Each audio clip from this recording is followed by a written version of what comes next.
Okay, Alhamdulillah Okay, Alhamdulillah. Hari ni sahabat kita ada menghantar ikan lawang. Ikan lawang ataupun di Pahang panggil ikan juara. Ikan juara. Okay, Alhamdulillah. Banyak jugalah yang diorang hantar. Saiz pun besar-besar jugalah. Lepas tu ada tenggalan, saiz kilo lebih. Lepas tu ada lampam besar. Hampir-hampir sekilo semua. Ini semua ikan liar. Ikan liar Sungai Perak. Okay, jadi sekarang ni, ikan ni yang ada di tangan saya lah.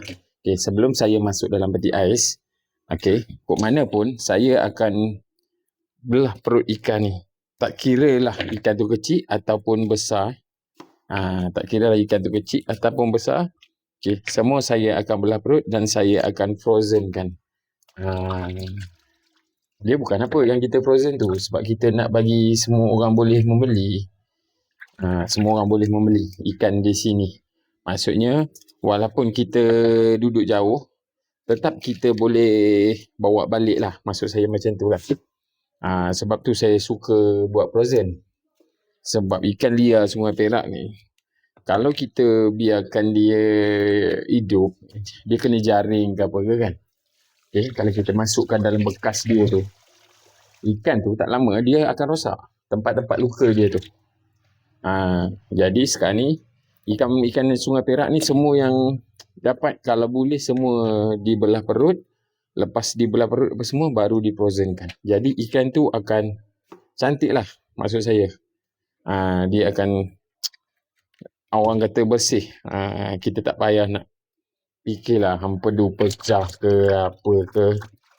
Kita tak payah nak fikir dah benda tu. Semua kita dah cuci bersih.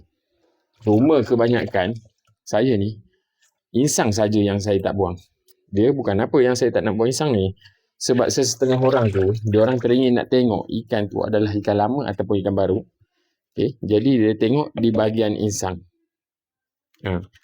Tapi ikan di sini kan, sebab apa saya kata cantik-cantik, dia lemak je lebih. Lemak je lebih. Tapi dia punya makanan kurang. Nampak kalau macam ni. Lemak saja lebih. Makanan dia kurang. Jadi ikan tu bersih lah. Jadi kalau kita nak makan pun tak ada istilah bau ke apa ke, semua tak ada lah ikan tu. Okey, pada koma-koma yang mana-mana yang mau mencari ikan liar Sungai Perak okey, ini kalau buat bakar ni buat bakar ke buat steam ke besar ni okey, memang sedap gila ni. Ni kalau koma yang berminat nak mencari ikan-ikan liar Sungai Perak, okey. Kalau koma tak tahu nak cari kat mana, senang saja. Koma cari saja di pembekal ikan liar Sungai Perak. Okey. Pembekal ikan liar Sungai Perak. Okay, mantap. Rezeki nelayan di Sungai Perak, kita cuba bantu mana yang mampu. Okey, mantap.